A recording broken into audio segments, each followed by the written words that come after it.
Good afternoon, St. Joseph School families. Happy Thanksgiving.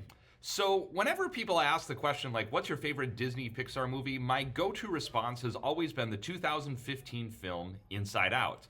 And being somebody who is a middle school teacher at heart, I think it speaks very well to the experience of middle school, as well as psychology and educational psychology.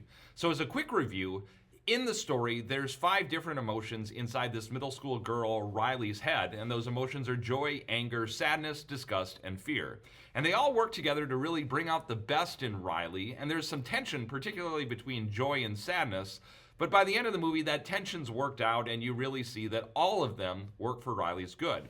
So recently, I had the chance to see the movie Inside Out 2 for the first time. And again, I'm not going to give any spoilers here, but the movie does introduce 4 new emotions for Riley: anxiety, ennui, embarrassment, and envy.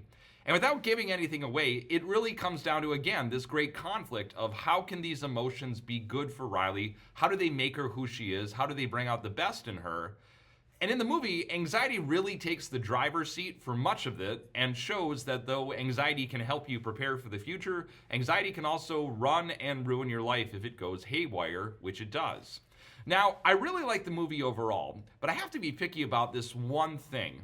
The basic premise of Inside Out is that all of these emotions work for Riley's good. All of these emotions are helpful within us for some good.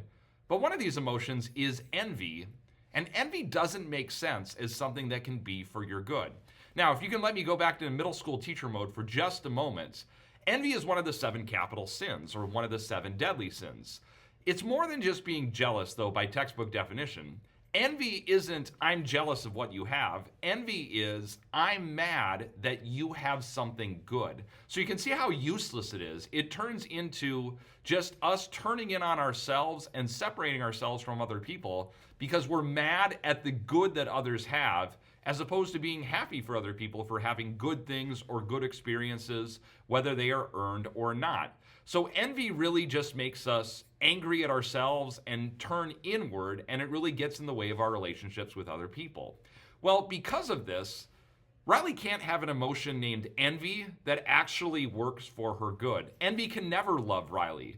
Envy can never help in any way. And not to be a spoiler here, but in the movie, envy doesn't really do anything useful at all. It's pretty much just anxiety taking the controls, and envy is just there. Now, one of the things that we see over time is how destructive envy can be, especially in middle school, and especially in the world of social media. It's very, very natural to see someone's Facebook post or Instagram post and be envious of the good things that they have, or how nice and shiny their life appears on social media, or how many followers they have, or how much influence they have, and none of these are useful things. This can be a huge phenomenon, particularly among middle school girls, where it's easy to fall into great jealousy about what someone else's life or experiences or posts look like, and it looks better than mine, so then we turn inward on ourselves, and it's not very helpful. All of this comes back to envy. It's so useless, and it's so destructive. Now, if I could give one piece of credit to Disney, they probably didn't mean envy in that way, and perhaps the character in Riley's head would be actually called desire. And desire is not a bad thing. We can look at what other people have and want that, but we can want good things. We can want good things for other people. And desire is certainly something different. But envy isn't something good. Envy can't make you better. It's not interested in your welfare in any way.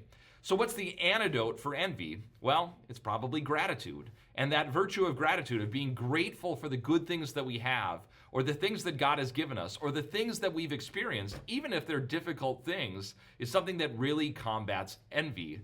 Maybe envy will be eliminated by Inside Out 3. I don't know, maybe there'll be a gratitude character that's increased or introduced or something like that. I don't know.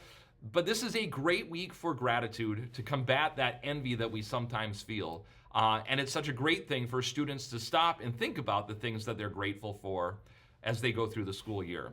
So this week, as we approach Thanksgiving, enjoy the gift of gratitude. Take some time for gratitude. Teach your kids to be grateful for the things we have. And please know that all of us here are very grateful for your help and your support of this wonderful school community. We're grateful for all the kids that come here. We're grateful for all that we're able to offer here at St. Joseph School. Have a wonderful Thanksgiving break. Thank you.